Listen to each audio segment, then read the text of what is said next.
ده ايه ده بقى ان شاء الله؟ ده يوجا. ده يوجا على مطبخي ليه؟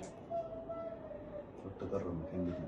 مكان جديد بتستدعي فيه الارواح الطيبه تيجي تطبخ معانا. انزل يلا انزل يلا. يا ابني يا ابني انت عايز تجنني يا ابني؟ انت بتعمل ايه على الكنبه يا ابني؟ ملعب بلانك. بلانك ده بيتعمل على الارض يا حبيبي. ما عشان هنا طريه. طريه؟ اهو. انا مش هقول، انا مش هتكلم.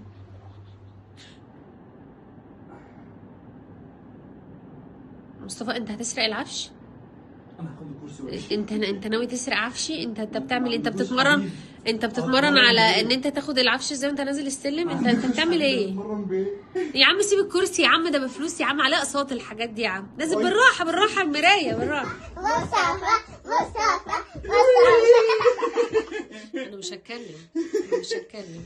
هات ده يا ابني بدل ما تجر لي بحد من عيالي. يا عم نطتين ايه يا عم؟ يلا يا عيال تشجيع.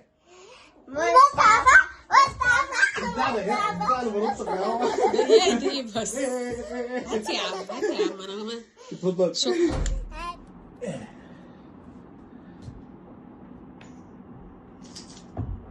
ايوه وبعدين؟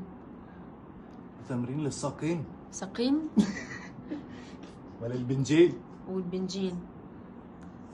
ما شاء الله. طب ايه رايك تسيب دراع الكنبه في حاله برضه؟ والصدر والكتفين. فين؟ اه ماشي. انت كده بتعمل ايه بقى؟